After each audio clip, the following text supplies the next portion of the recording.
daleki mpang shafukum shika tungan ndidi tungan tonamla zamia daleki mpang shafukum shika tungan ndidi marafanyala. Hello, good morning. It's Wednesday, the 30th of October 2013. It's a beautiful day, and thank God it's Wednesday. It's your favorite Good Morning Ghana, which is coming to you live from our studios here in Labone, also live on your DSTV channel 277. And my name, Josephine Oppong-Yeboah, stepping in for your regular host, Randy Abe, who is bereaved and due to his mother's funeral, he'll be away for some few days. The program is proudly brought to you by RLG, supported by Voltic Mineral Water and Lipton. So I'm going to take you through some of the issues making headlines, after which I'll be introducing my guest to you, and then we'll be doing some discussions. So beginning with the daily graphic. Front page story: organized labor declares strike on November 18. And it comes with a picture of Kofi Asamoah, Secretary General of the TUC. Ghana achieves breakthrough in heart surgery. Fagat Winneba Government Hospital. All of these stories are on the front page of the daily graphic. The Ghanaian Times. Shocker. Defunct firm applies for Akosombo flood victims compensation. Comes with a picture of Justice Yapal, sole commissioner. Organized labor orders strike. Government pushes for Kwemums to join House of Chiefs. Minor reminds for defiling two minors. Yeah. So all of this on the front page of the Ghanaian Times. The Chronicle newspaper. Foot soldiers on rampage. Pana NDC chair, Jida boss. Kwabena Japan stocks fire in NPP. Daily Guide. Workers strike over killer tariffs. Comes with a picture of Kofi Asamoah TUC boss, Irene Duncan, who is the NAT General Secretary, Wilson Agana, Chairman of the Tema District Council of Labour. 5 burnt in deadly crash.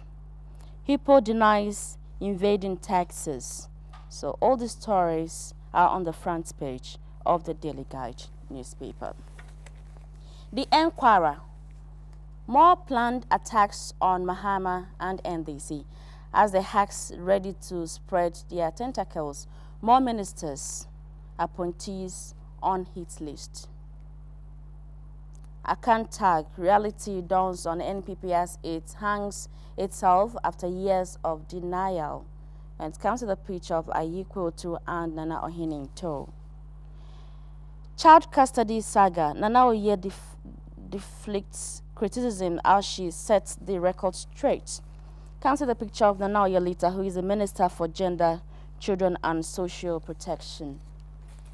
The New Crusading Guide. Government shuts down looms as organized labor roll out roadmap for mass strike.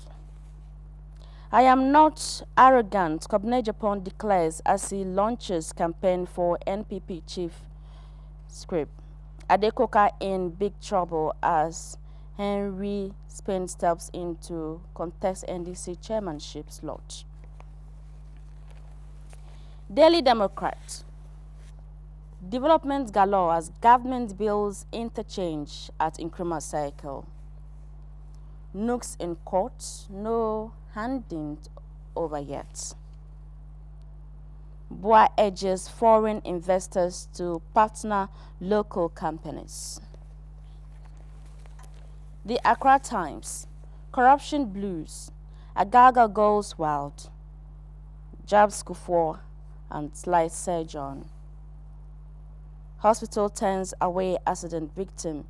Elembele MP awards scholarship to 2 students. All of these stories are on the front page of the Accra Times. The Daily Dispatch. Evaded duties. Ghana lost 525 million Ghana cedis in 8 years. The Insight newspaper. Ghana's first ambassador to Cuba dies. I say rest in peace. And US spied on 35 world leaders. The catalyst, Ayikwe-Otu under influence. General Mosquito is saying this. Comes with a picture of Ayikwe-Otu. Now, Greater Accra NDC chairmanship battle. Henry Manley Spain. There's Adekoka. Gabi Ochidako confirms catalyst story. Kufuado for 2016 elections. The Moment newspaper. Henry Manley Spain gives Adekoka hot chase. And it comes with a picture of Adekoka and tension blues at Yeji as factions clash. The Daily Heritage. MPs exposed to terrorist attack. Deputy Majority Leader raises alarm. Speaker rapes IMF. Okay. Daily Post.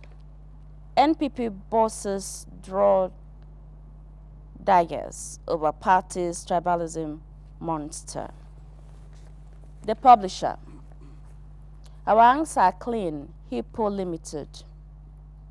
Story can be read on the page 2 of the Publisher. And NDC for Emergency Congress.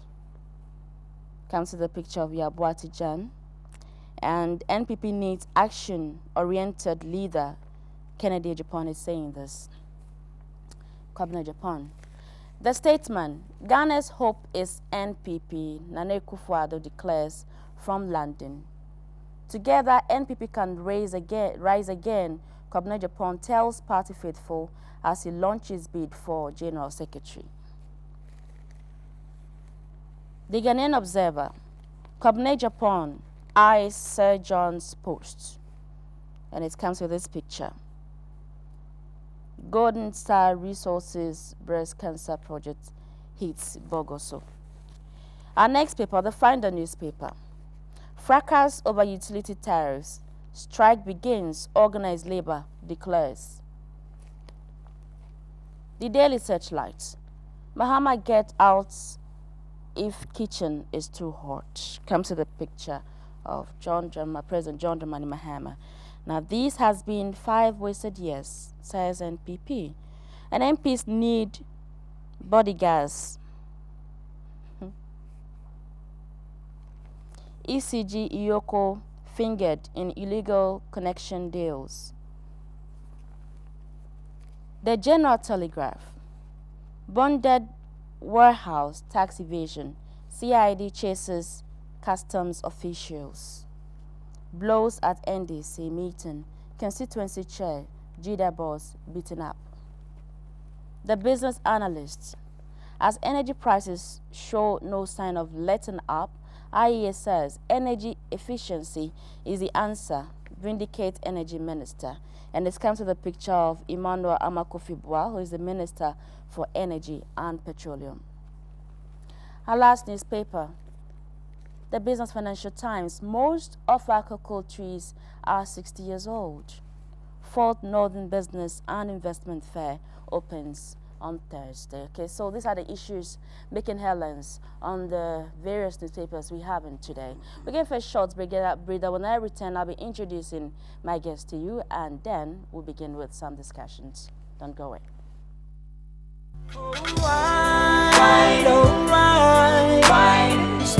On the backseat and chill. Gonna take you out and make you feel. If a woman has chlamydia and she's pregnant, she's pregnant, chances are the baby can be born blind. Chevy riding on the highway. Speed on the backseat and chill. You know, when I started doing rap, something in her makes you want to stop and stare. Her love is magic. She's so. I mean, this is about 15 years ago. I have to say a very big thank you to Metro TV. Speed on the backseat and chill. Gonna take you out and make you feel. Vodafone, power to you.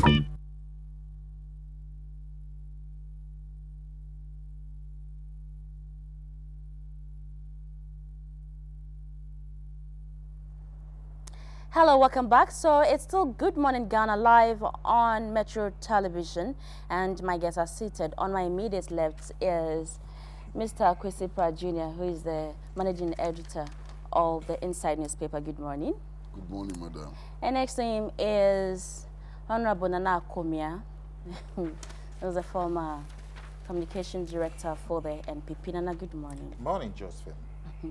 So we're beginning with the very first story. On the front page of the Daily Graphic, it says, Organized Labor declares strike on November 18. So let's have a look at the story, which is read on page 1 of the paper. And it says, Organized Labor has decided to embark on nationwide strike on Monday, November 18, 2013, to back its demand for a reduction in the recent tariff increases. At the end of its meeting to deliberate on recent developments relating to increase in utility tariffs, the group called on workers in the formal and informal sectors to stay at home on November 18 to express their dissatisfaction with the failure of government to reduce the tariffs. In a statement issued after the meeting in Accra yesterday, the group further advised labor unions and groups to convey meetings before the said dates to plan and stage demonstrations in all the regional capitals before November 18. It also asked the various labor groups to convey emergency meetings as soon as possible to adopt the necessary resolutions to back the planned nationwide industrial action. The statement was signed by the representative of the Trade Union Congress, the Ghana National Association of Teachers, and the National Association of Graduate Teachers, the Polytechnic Teachers Association of Ghana, the Polytechnic Administrators Association of Ghana, the Industrial and Commercial Workers Union, and the Judicial Service Staff Association of Ghana. So yet another strike. We all know that TUC recently wrote to government and the PRCU demanding a decrease in the recent, tariff increment and all. Now they stated 18th they are going to strike because it looks as if all their demands have not been met. Mr. Pratt. Well, quite frankly, I think that the TUC has been most reasonable, you understand. The demands of the Trade Union Congress, in fact, indeed the demands of organized labor, are legitimate demands. These are not new demands. These are demands which were made from the 1990s. And every time that these increases have been, have been done, without reference to the facts and so on, organized labor, political parties, everybody has made these same demands that the TUC has made. Indeed, the demands that the TUC is making today are demands that the NDC itself made when it was in opposition. They are demands that the NPP made when it was in opposition. Everybody has made these demands, and we do know as a fact that these demands are legitimate, they are proper, and I'm surprised that up to now, government is dragging its feet in meeting the demands of organized labor. Again, if you look at the Trade Union Congress, I mean, these disputes started last month. It has had the patience, it has issued various red flags and so on, until it is now set November 18th for the strike action. I think that the problem is that our governments are getting too technocratic and are failing to take account of the social and political implications of decisions that they make. Increasing utility tariffs by 50-something% and 78% all of a sudden is certainly atrocious. It is not supportable by the facts and so on. It is even worse when these increases occur without regard to, the calls for improving efficiency and ending corruption in the utility services. It's even worse still when you come to realize that when you go to buy your units, your utility units, especially electricity and so on, the increases are far more than 78%. And I think it's the interest of government to listen to organized labor. I mean, if government fails to listen to organized labor, there's going to be some kind of bad blood between organized labor and government. And in the final analysis, it is government which is going to suffer. Look, if you travel around this country, if you travel around Accra and talk to ordinary people, many people are saying that things are not going well. People are feeling the hardship. You understand? People are feeling the hardship. The situation on the ground is not good at all. And it's important that government wakes up to its responsibility. It's important that government listens to the cries of the people. People are really suffering in our country, and government needs to do something about it. It needs to meet organized labor. It needs to make concessions and so on. Otherwise, we are heading for the strike action. And this is not going to be like any of those strikes that we have had. This is a strike action which is supported fully by the Trades Union Congress, which now I'm told has about 17, affiliated unions. The Industrial and Commercial Workers Union, which broke away from the Trades Union Congress, is supporting the strike. The teachers, Ghana National Association of Teachers is supporting the strike. NAGRAT is supporting the strike, and many more. And it is even possible that many people in the informal sector will join the strike action. In fact, I'm ready to close down the Insight, in support of this strike action for November 18th. And it's important that government should listen. I've said repeatedly over the last 20-something years or 30 years that you cannot run government as an apampam store doing profit and loss account. Government is far more than doing profit and loss account. Government is not a bookkeeper's business. You understand? And our governments need to understand that. Even the timing of the increase was wrong, completely wrong.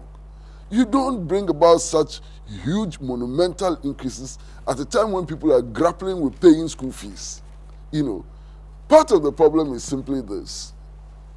All kinds of people, you understand, all kinds of people who did not know how this administration came to power have been given positions in government and outside government on the basis of their technical qualifications and have no idea what brought this government into power. And they are offering their advice purely on some useless, baseless, technocratic grounds and so on. And government is following these people. This is the problem. This government won elections on the basis of a manifesto it presented to the people of Ghana, on the basis of promises it made to the people of Ghana. It is important that this government follows its own manifesto, goes back and listens to itself. What promises did it make to the people of Ghana? The situation is getting out of hand and people have to wake up to that reality. The situation is bad. It is indeed very, very bad. And it's important that government wakes up to that reality. You made mention of the fact that the timing for the increment is wrong, and as we all know, in September, the PURCU increased electricity to 79.9%. You are saying the timing is wrong. So when do you think should have been the appropriate timing? The timing, the policy, the action, everything is wrong. It is not supportable by the evidence. You understand? I'm talking about PURC. This impression that the PURC is some independent organization outside government which can make decisions is false. PURC cannot increase utility tariffs without approval from government. It is not possible. Indeed, the PURC itself has been telling us that they had wanted to increase these tariffs much earlier, but government told them not to increase it. Is that an independent body? That is certainly not an independent body, and they should stop wasting our time. I'm getting frustrated. Look, NPP is in opposition. They agree that this thing should not be done. They get into government, they do it all over again. LDC comes to opposition. They agree that this thing should not be done. They get into government, they do it all over again. What do they take the people of Ghana for? Now, the people of Ghana are waking up. The people of Ghana are saying that, look, we would not allow politicians to fool us any longer. And that is why organized labor is taking this tough stand. And I do hope that in the course of the week or before November 18th, government will find reason to sit down with organized labor and do something about these draconian utility tariff increases. It's not going to help anybody in this country. You also made mention of the fact that Ghanaians are suffering, they are complaining. Are you saying that the economy is not in the right track? What I'm saying is that if you go into the markets If you go into the trotro stations and taxi ranks and so on, if you go to the workplaces, people are complaining about hardship. That's the reality. You understand? Forget the statistics we churn out on a daily basis. People are complaining. You understand? And I'm sure that anybody who is in touch with the people knows that people are dissatisfied. That is the truth. You know, at this, you know, this level of sycophancy and praise singing and so on is not helping anybody. The government must be told the truth. The government needs to be told about how people are feeling. If you want this government to succeed, don't go and lie to the people in government. If you want the government to succeed, go and tell them the real situation, the concrete situation on the ground. And the concrete situation on the ground is that people are complaining. They are complaining loudly. Why? All the ministers, don't they know that people are complaining? And if they don't know that people are complaining, then they are not doing their work well. At least in their offices, they should be talking to the workers. The situation is bad. It is very, very bad. Nana. Yes, Josephine. Let me wish your viewers a good day. Also, my brother Kwesi Pratt, who is quite charged, and I can understand Kwesi's frustration. I see you have teacups here, but there's no tea. Because you haven't requested for it yet. Ah, okay, but I didn't request for the cups.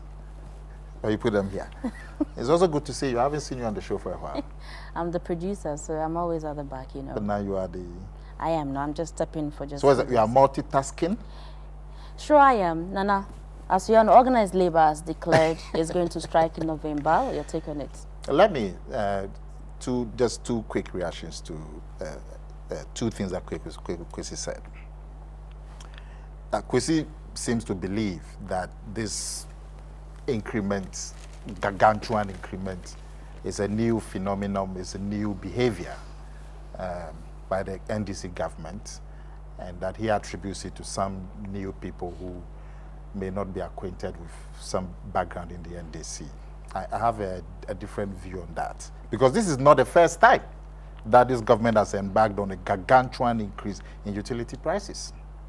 2010, they did the same. Indeed, the TUC's main beef is that in 2010, they did the same thing.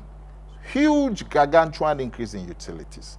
And at that time, all the stakeholders met and said that they were going to go back to the automatic adjustment.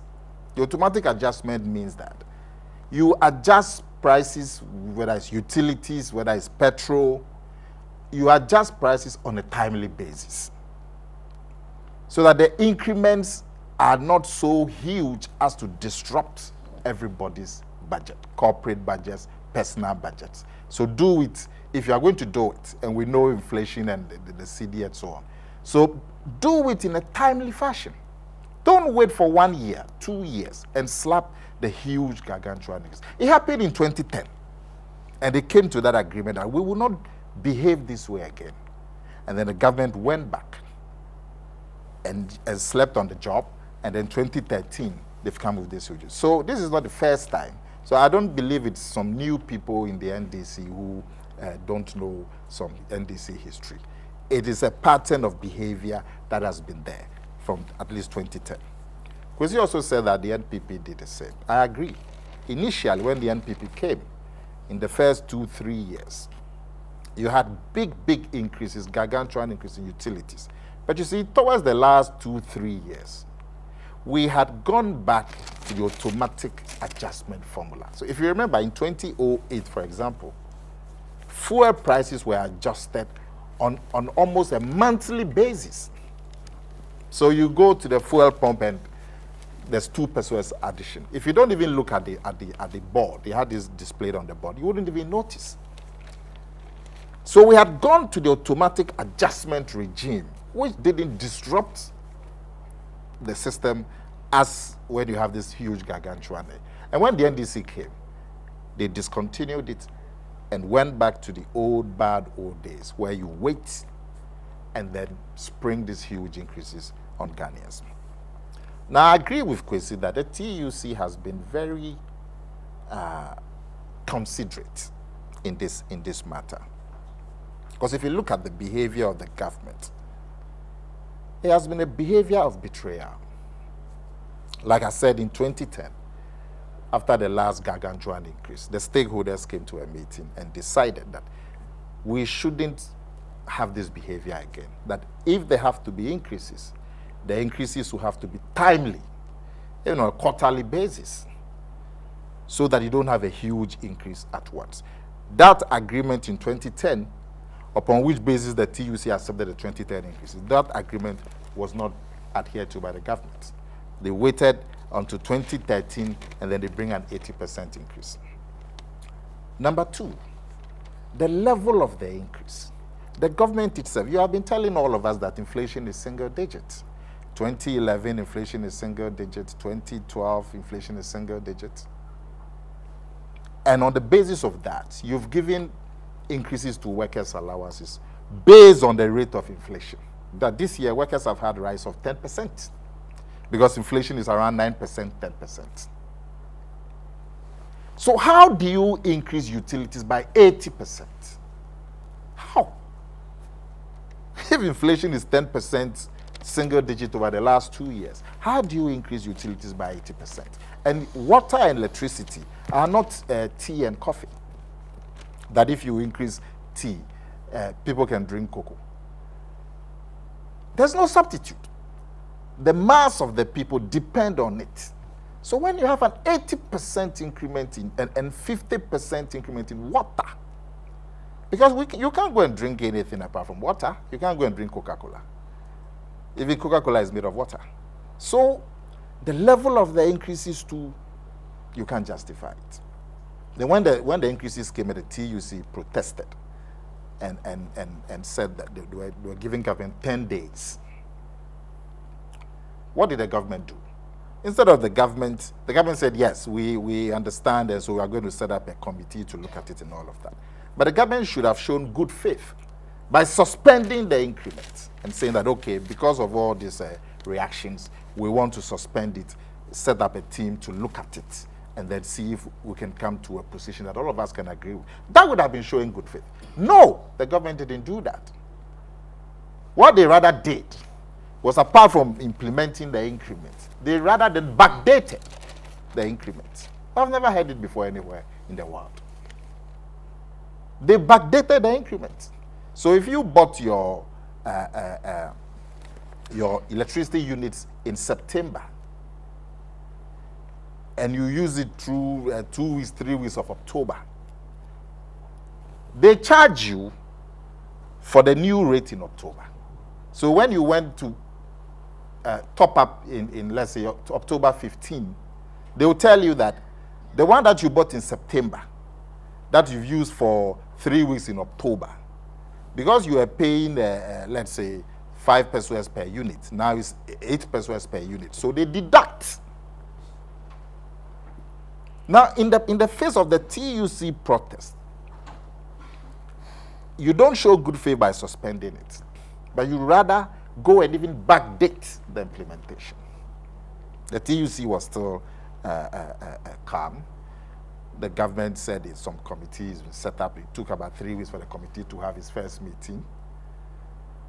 The TUC said because of the pleas from the president and all of that, we were going to relax our 10-day ultimatum. The committee finally came out. I think the recommendation they made was that the increment cannot be less than 60%. All the TUC was even asking for was that stagger the increment, like we had decided in 2010. So let's do about 30%, 35% this year. Then maybe next year you can bring another 30%. That's what they were asking for. The committee that was set up by the president to review came and said, well, you cannot do less than 60% or so. So you have a situation where the TUC feels very frustrated. But what have they done? They have said that we would embark on nationwide strikes I think in the 4th week or so of the 3rd week of November, which is just to give the government time to still negotiate and come to a position that everybody can be happy with. And then they said that in the meantime, we would do 1 or 2 demonstrations and so on. All of this is to give the government time. So that's why I agree that they've given the TUC has been very considerate. Because if they were going to go by the government's actions, they've been insensitive. There've been no findings, even the implementation, they backdated it. You go to the selling points, and you have Ghanaians engaged in fights with the vendors, the electricity vendors. Because somebody buys an amount, and 4 days it runs out. They go to the vendor to complain. There was one vendor at Rich. Fights over there, the police had to be called. So even the implementation, there's no findings. So the TUC has been considerate.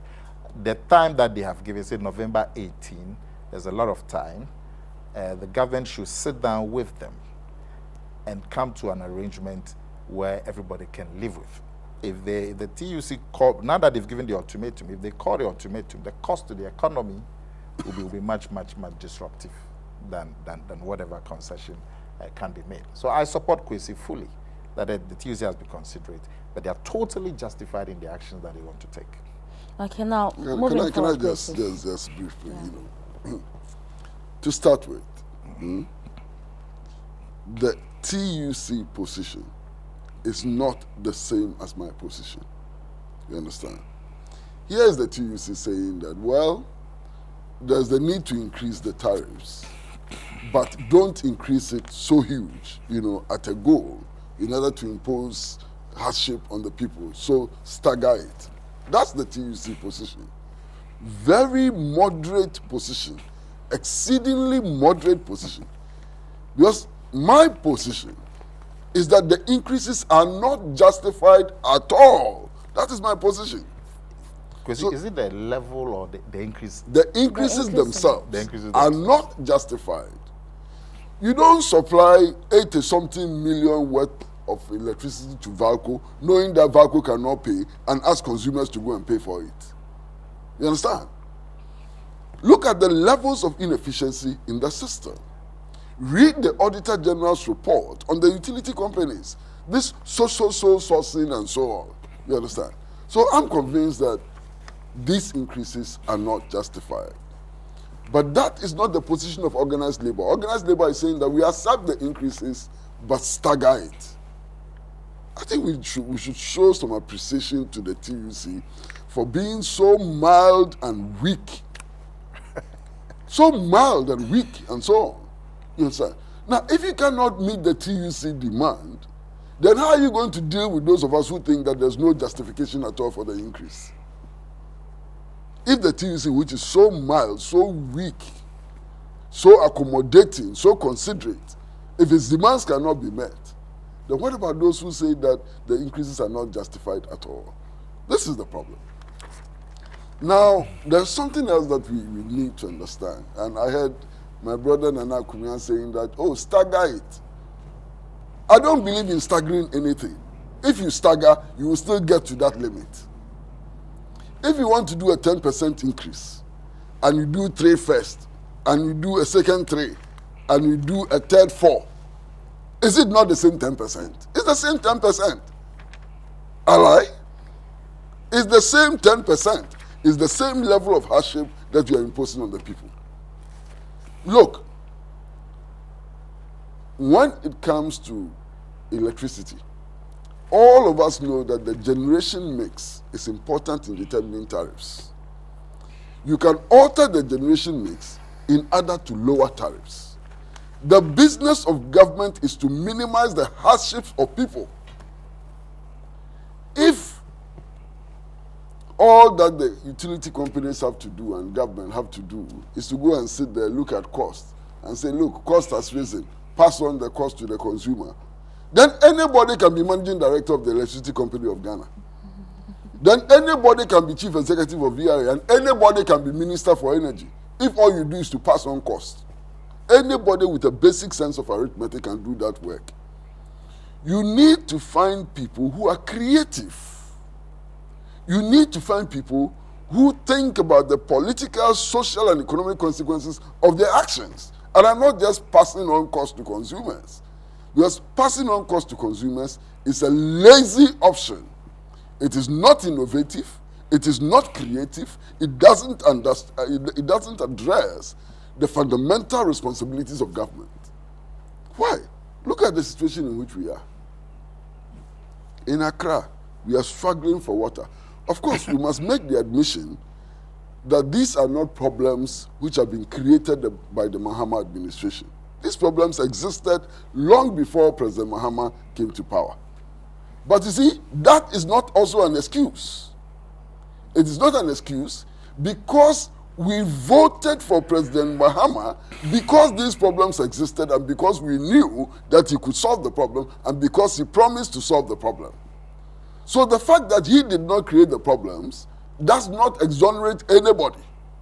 There are problems and the problems need to be solved. Now, the way we are trying to solve the problems, we are not solving them at all. We are rather exacerbating the problems. We are talking about alternative energy, and anytime you talk about alternative energy, they come and tell you that initial costs are huge and so on. Have you seen any project in the universe whose initial cost is not huge? Is there any project in the universe whose initial cost is not huge?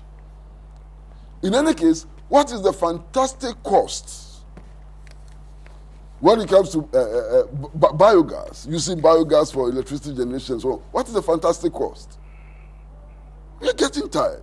Now, the other point that I made about the two political parties, NDC and NPP, in terms of policy orientation, the two parties are not different when it comes to utility and utility tariffs.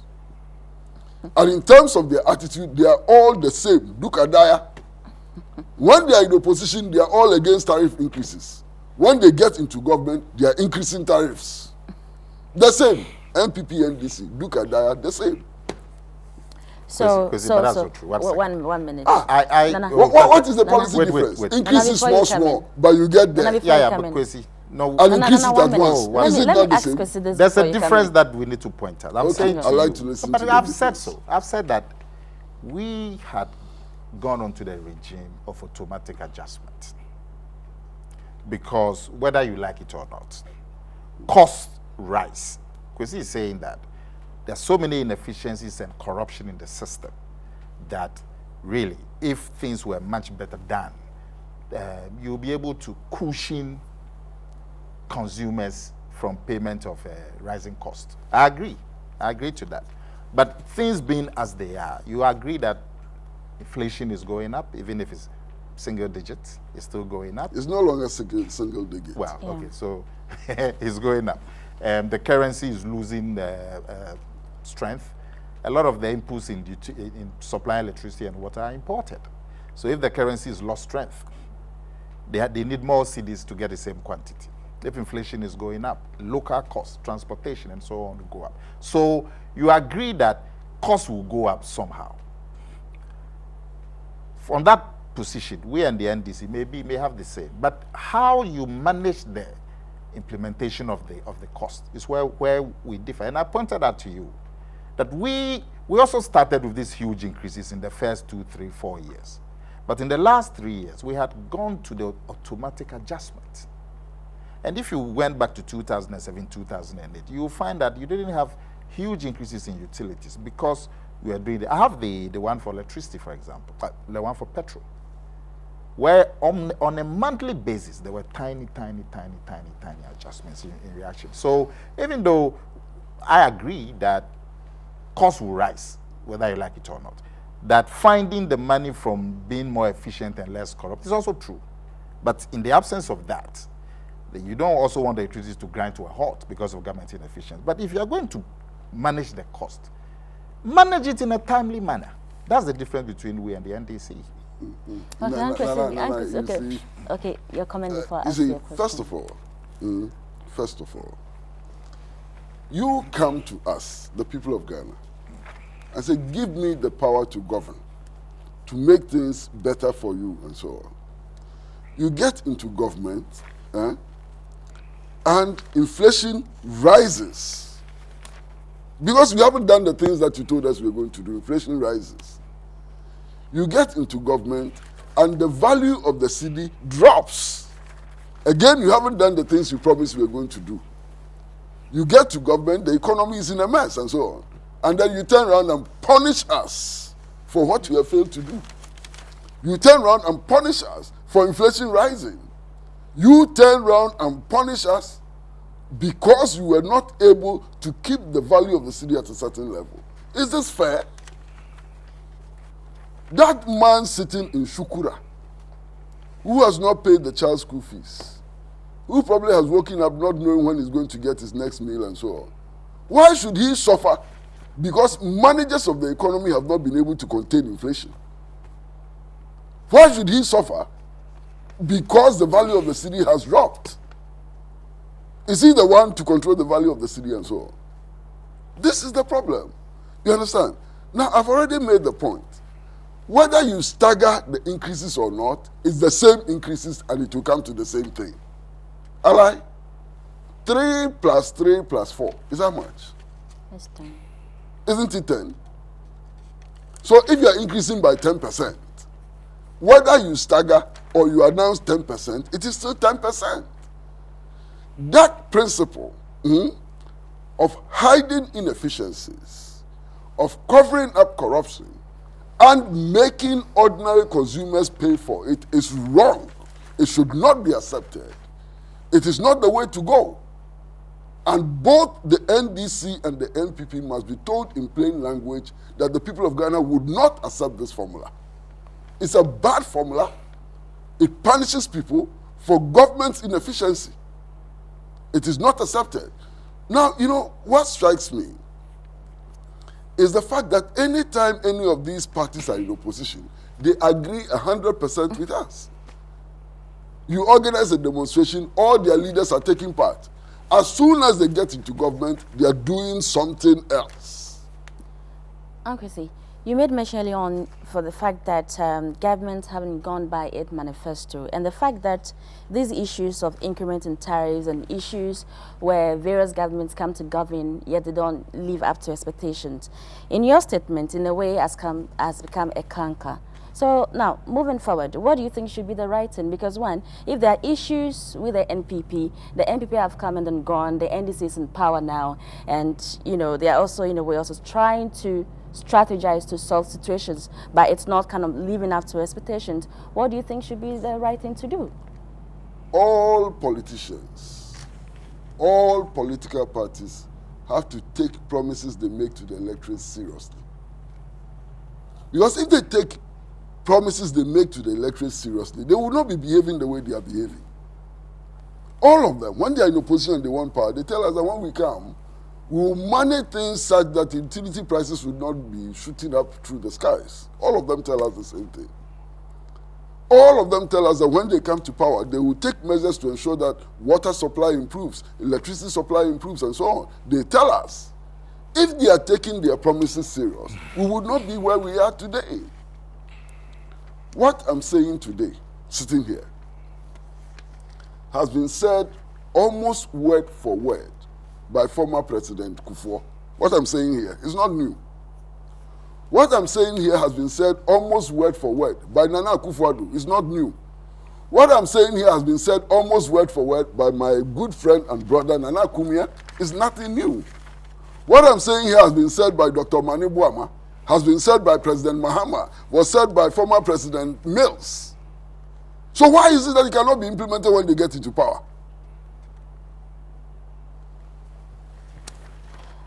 Okay, Nana. Oh, Any nice, comment? okay. Any comment? Okay, all right. So, but Kwesi, my little problem is, don't you know that sometimes or most often it takes time to arrive at a manifesto? Yeah, that is why the manifesto should be important. That's why they should be implemented. Because a lot of thinking goes into it. It takes time to arrive at it. So it's a serious document, and it should not be treated the same way you treat something that I don't want to mention early in the morning. All right. So organized labor indeed says if nothing is done, they're going to strike on the 18th of November next month. But we hope maybe something will be done about it. So away from that, on the front page of the Ghanaian Times, there's a story that said, shocker.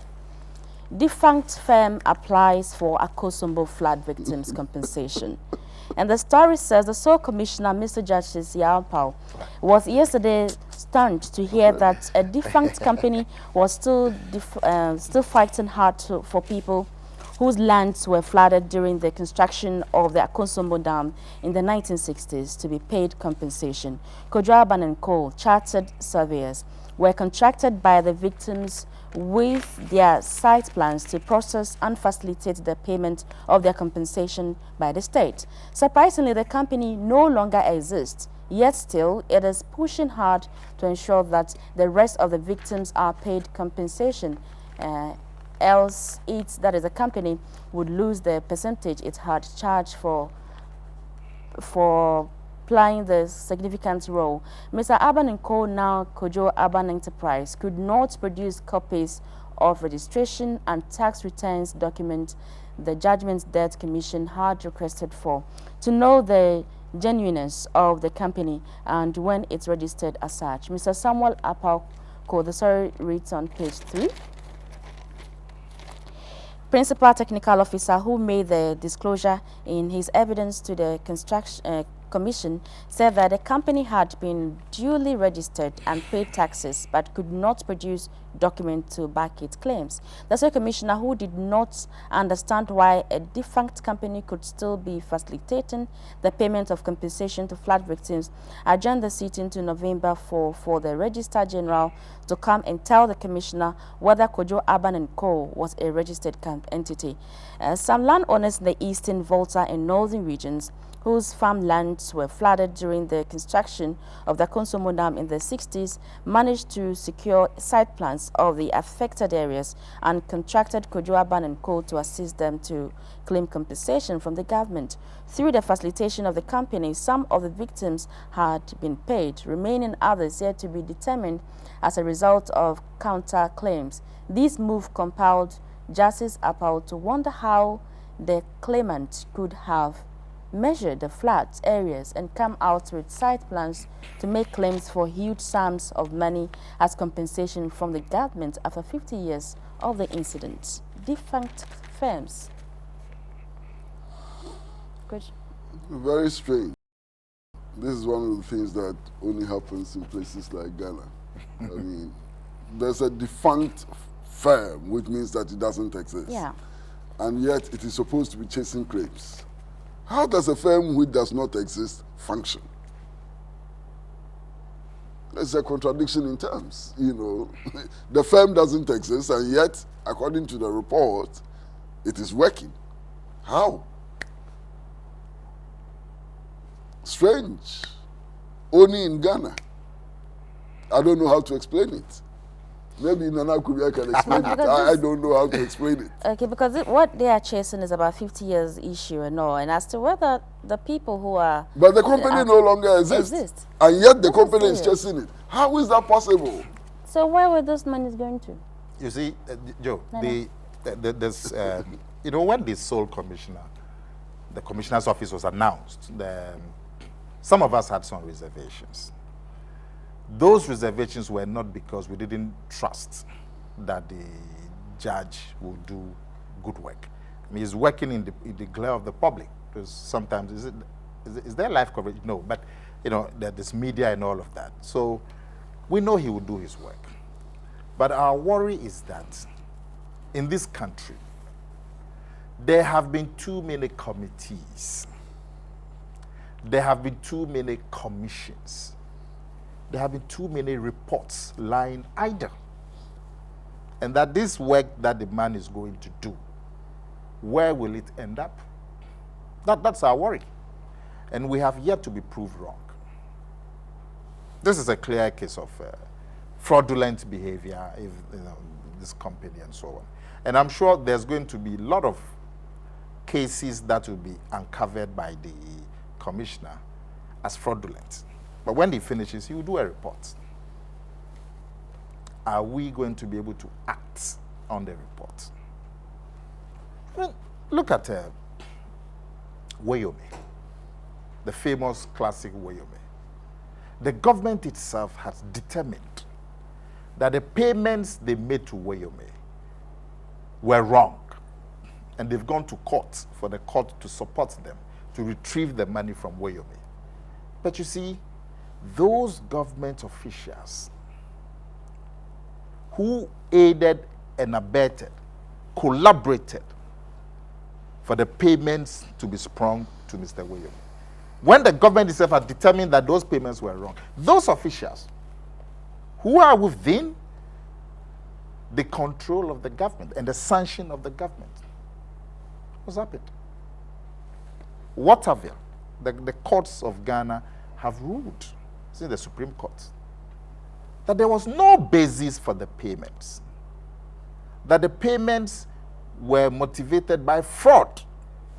In fact, one of the judges said that there was a deliberate effort to create loot and share, because there was no other explanation. Because from the documentation available, there was no way those payments should have been made to MSS Waterville. And those documents were available to everybody. What has happened to those officials who colluded to make sure that Waterville got those payments? Nothing.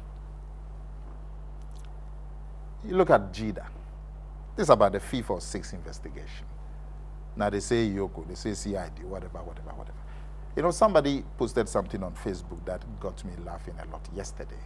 Apparently, the Kenyan tragedy, where the shopping mall was bombed. And you know, there's this footage where the police officers were seen carrying goods in carrier bags. Quite shameful. They've been captured on cameras.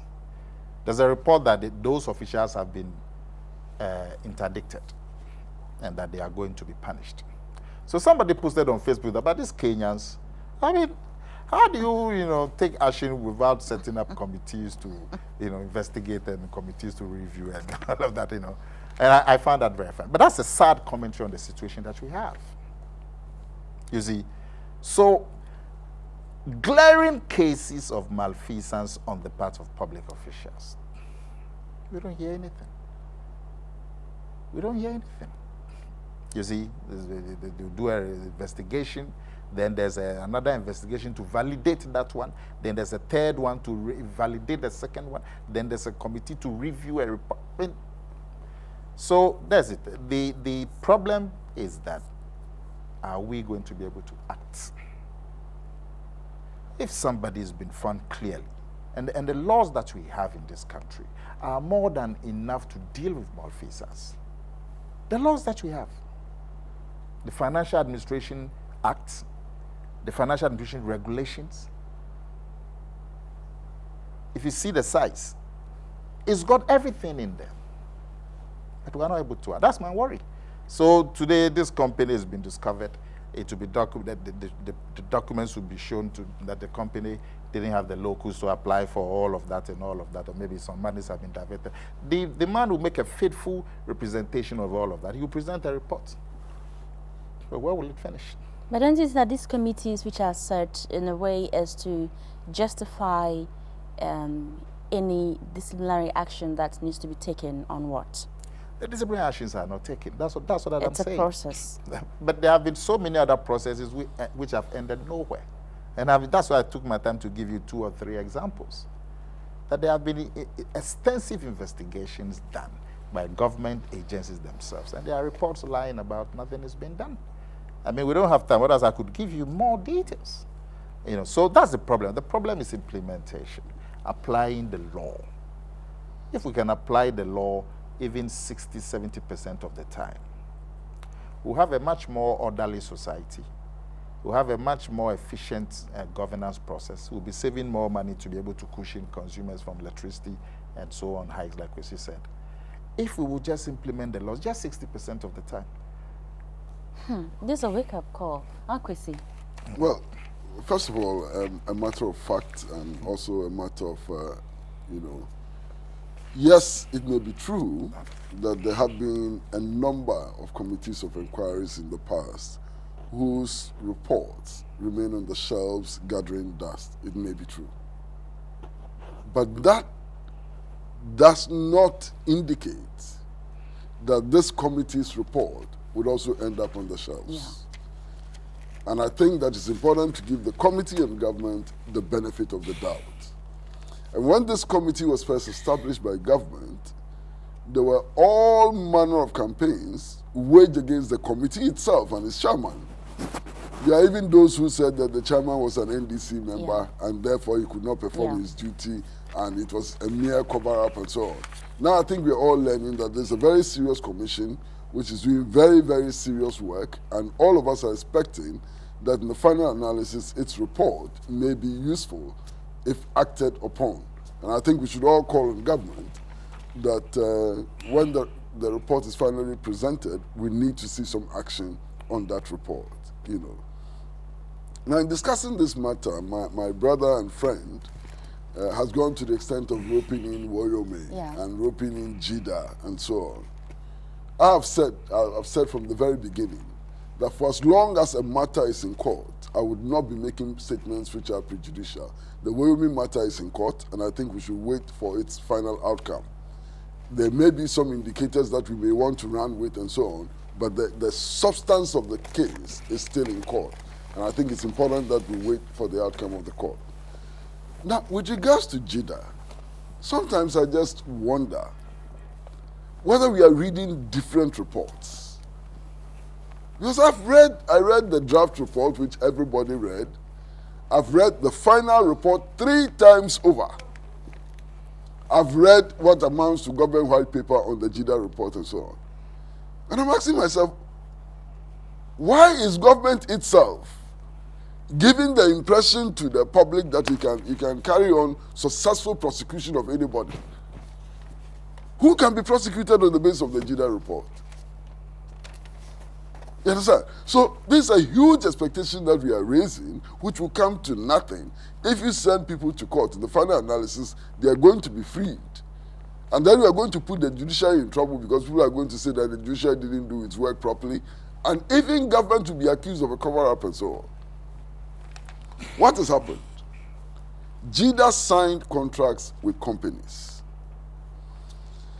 The report indicates that some of the monies which were paid for the contracts and so on should be retrieved because the work was not done. If there's a breach of contract, what do? Do you embark on criminal prosecutions for breach of contract? If there's a breach of contract, what do? If you read the Jida report says that, look, there was no system for evaluating work done. There was no system of monitoring work done, and so on. Now, if there was no system of evaluating work, of monitoring, and so on, how do you go to court and prove your case? So, look, these politicians, they should just stop wasting our time. If contractual agreements have been breached and the people of Ghana have lost money, let's do everything possible to retrieve the money that we have lost. But let us do it within the framework of the law. Ghana is a law-governed country. If you think that some company has breached an agreement you signed with it, go to court for breach of contract and retrieve the money. Okay. And stop wasting our time with all this prosecution and so on. What is this? Meanwhile, we all know the major institutional lapses in Jida, right from the beginning when it was established, the major institutional lapses. You were taking money from Get Fund without amending the law. You understand? You were taking money from statutory funds without amending the law. A clear case of illegality right from the beginning. Later on, they were appointing accountants who had no qualification in accounts. How do you appoint head of accounting department of an organization like Jida, which is dealing with millions of cedis, and expect that the right things will be done? I can understand why Jida was set up without the legal backing and framework and so on, because of circumstances under which it was established. But after all these years, up till today, where is the legal framework? So, look, let's discuss the substance of the issues, the real problems and so on. As for the sensational bit and so on. It's nice. It helps to score political points and so on. But in the final analysis... I hope you're not implying that I'm being sensational. No, I'm not talking about you. I'm talking about all these promises of prosecution and all of these things and so on. You know, it doesn't address the core problem in Jeddah. The core problem in Jeddah is that there were major institutional failures. The core problem in Jeddah, there were major legal problems, administrative problems, and so on. Let's deal with those. Because if you end up prosecuting people, let's say that we prosecuted the people who have been mentioned in the report, and we even secured convictions, and the administrative problems remained, the legal problems remained, and so on, would Jeddah reoccur and be reoccurring all the time? Let's deal with the fundamental problems. All right. So, yes, the sole commissioner, like I said, we don't have any problem with the man doing his work. But what will happen after he's finished his work? That there have been so many examples of commissions and investigations that you don't find anything being done. So we have reservations. We hope, like Kwesi is saying, that this time when the man finishes, there will be some action. But the past record doesn't give us confidence that government will take some action. Regarding the way you make, the matter is in courts. The substance of the matter cannot be talked about because it's in courts. Of course. That is not the substance of the matter is not what we're talking about. What I am saying is that the government itself has determined that the payments were wrong. That's why it's in court. But the government officials who made those wrong payments, what has government done about them? That really but is since the issue is in court, you know, the government substance can is come in out court. to say No, anything but you, much the about government, it. you have decided that the wrong payments have been made. You appointed people who made those wrong payments. That's got nothing to do with the courts. Because in your own investigation show, that's why you're in court. And you've taken the results of your investigation to court in terms of the retrieval of the money from where you made, isn't it? But your officials who made those wrong payments. And when you read, we're told we don't have time, but we're told the president himself didn't forbid the payments. The courts of Ghana forbid the payments. Yet the payments were made. Okay, I haven't finished. 1 second. This Jeddah thing that Kwesi is talking about, fine. There may be aspects of it that will present difficulty. I don't have a problem. But look, there are clear aspects of the findings that show wrongdoing. But when people go and open fake bank accounts, and there's proof that those people forged letters to open fake bank accounts, to which they diverted millions of cedis. A clear case where somebody is supposed to be a consultant for a World Bank facility. The facility hasn't come. You go and take $2 million and pay the man when the work hasn't been done. So many of these instances. You go and give a loan. Jeddah itself, you cannot pay your workers 80 cedis, 100 cedis. How do you find 50 million Ghana cedis to go and pay somebody? Are you a bank? You see, so these are clear cases. And if you can't deal with the low-hanging fruits, you can deal with the low-hanging fruits where you've shown that somebody forged signatures and letters to open bank accounts and siphon money. Clear. Okay, so those issues have been dealt with. But as we know, the sole commissioner has been mandated to look through issues. And we hope that something fruitful will come out of it at it all. Because we can see the rate at which things have been fast-tracked. We just pray and hope that something there good is will some come out point of which it. is very, very important to make.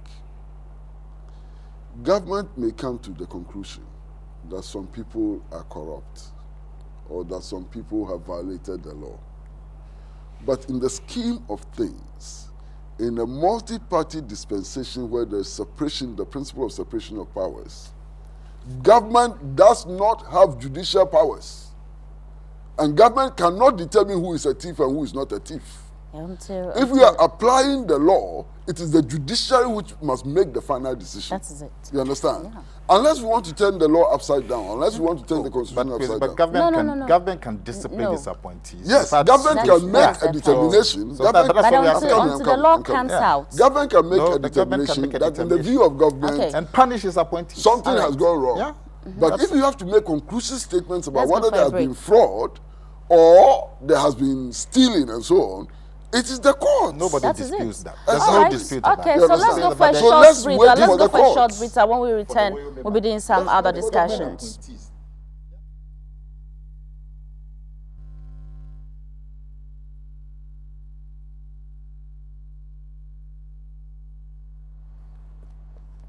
Hello again. So you're still watching Good Morning Ghana live from our studios here at Labone, also live on the DSTV channel 277. With me, Josephine Oppong-Yeboah, stepping in for your regular host, Randy Abe. And the program is proudly brought to you by RLG, supported by Voltic Mineral Water and Lipton. And my guest, Mr. Kwesi Pratt Jr., who is the managing editor for the Inside newspaper, and Honorable Nana Akomea, who is the former communication director for the NPP. Now let me take you through some of the messages you've brought in. Beginning with the first one, which is coming from Kofi Eki, and it says, "Thank you, Kwesi, for pointing out to government the high increases of the utilities. We are suffering, our business are collapsing, and something have to be done now, or I will start making my journey to Libya."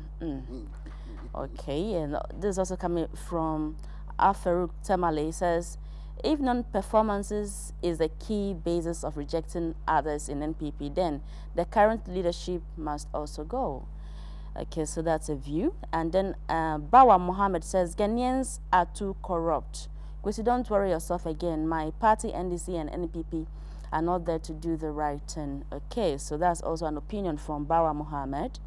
Another one from Jesse Boyko, and it says, NDC's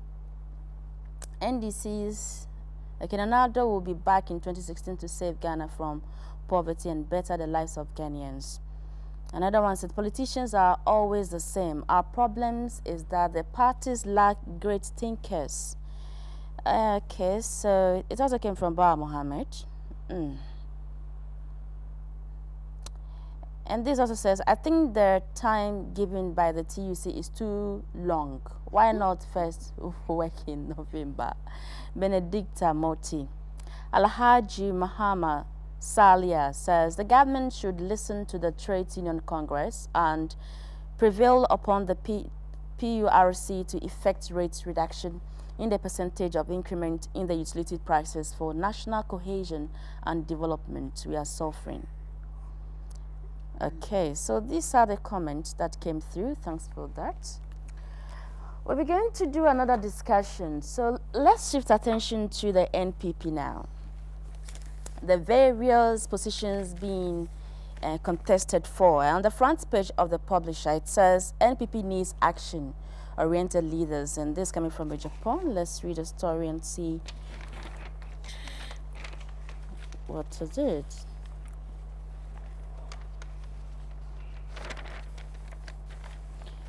Okay. So before I even read the story, let's begin with you, Akomea, former communication director for the NPP. So many positions being contested in your party, general secretaryship and what have you, and then communication directorship and all. Beginning with you. Yeah. Yes, it's normal. I think the major political parties, I don't know about the CPP, but the NPP and the NDC, their electoral cycles tend to coincide with the national electoral cycle, in that executives across all the levels are elected to serve a 4-year term to coincide with the national electoral cycle. So when the national elections finish, the terms of office of the various officials of the parties also come to an end. And so you have to then go through the process. Some call it reorganization, but basically it's just to re-elect new people or whatever, confirm old people throughout the various levels of the parties. And so that is happening within both parties, the NDC and the NPP.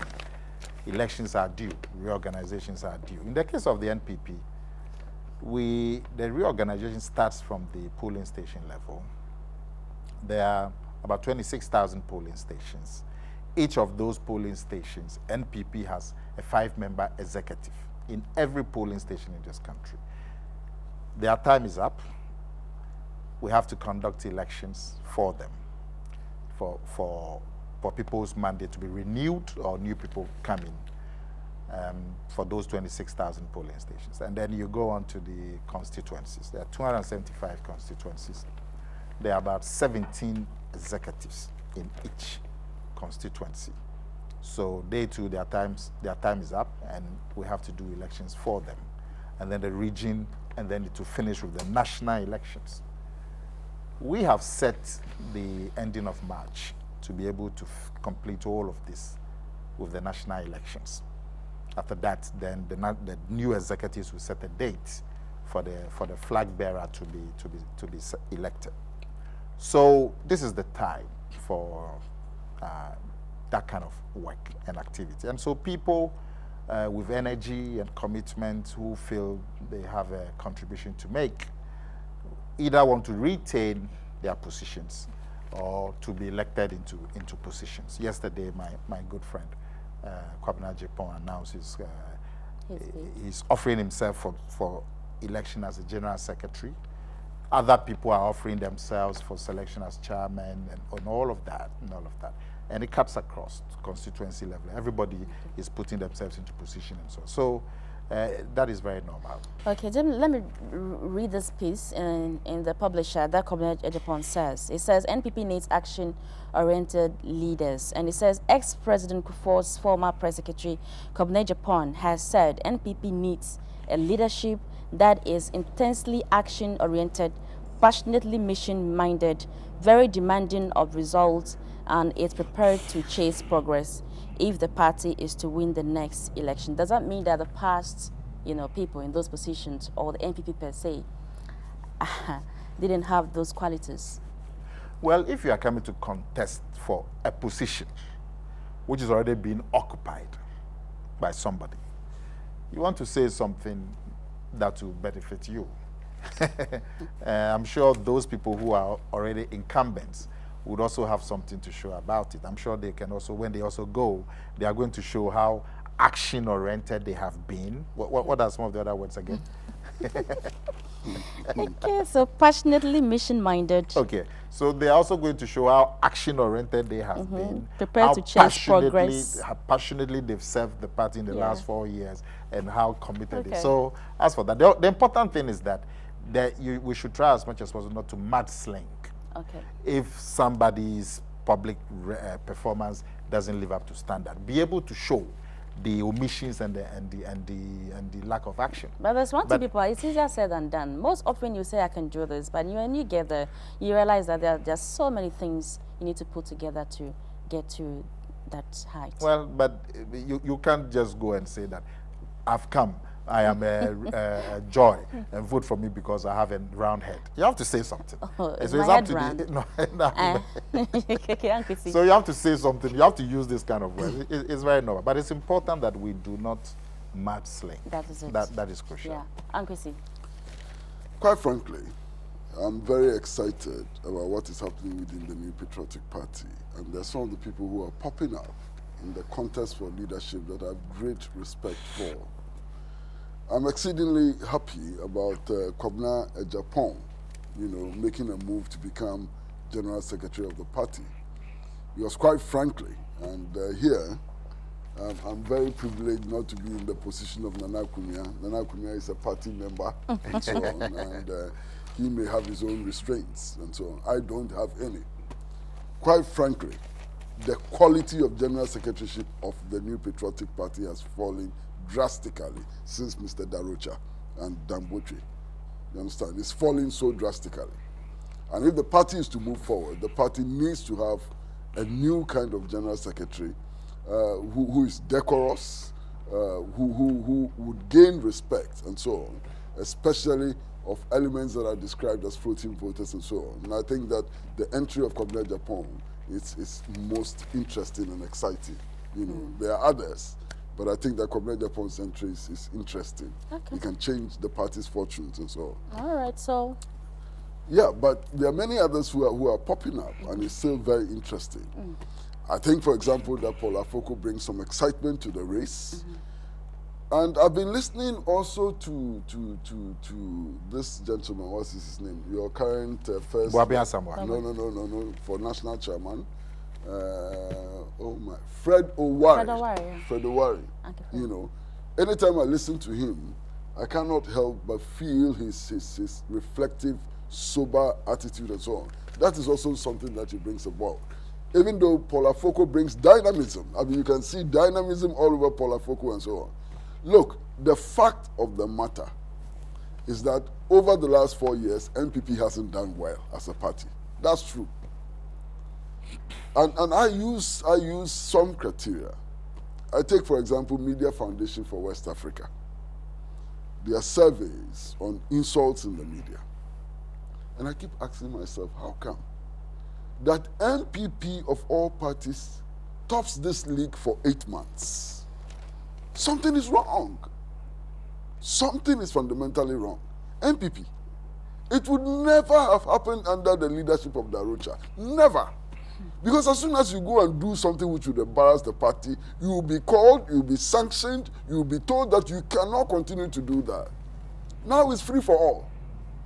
Now, if you look at what is happening in this context also, and I don't know, Josephine, if you've heard some of the text messages.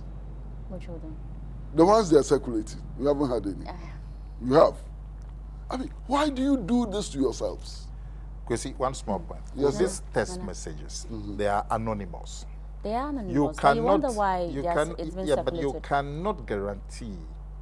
Some of them that I've read. Some of them that I've read, I can guarantee 100% that they are coming from inside. Okay, not all. No. You because can't. If you look at what is being said. But you can't. Okay, you put that aside. You can't. You keep that aside. It could come from anywhere. Okay, don't let us but I believe that those text messages could be coming from our political opponents. And then look at. But you acknowledge. No, one small point. You acknowledge that they could also be coming from political opponents. Some of them. Some of them. So it's possible. But you do know that some of them are also coming from inside. How do you know? Because they are anonymous. If the person, they are anonymous. Fine. No problem. Let me carry on. Okay. And then you look like somebody like Mr. Aikwe Otu, leading member of the party, former Attorney General, everything. You understand? He wants to be elected as chairman of the party, and he plays the ethnic card. And you do all these things, playing the ethnic card and doing all these things, and you expect that when election time comes, people will come and vote for you. The NPP lost the last election, I'm convinced, largely because of irresponsible statements from persons who were not disowned by the party.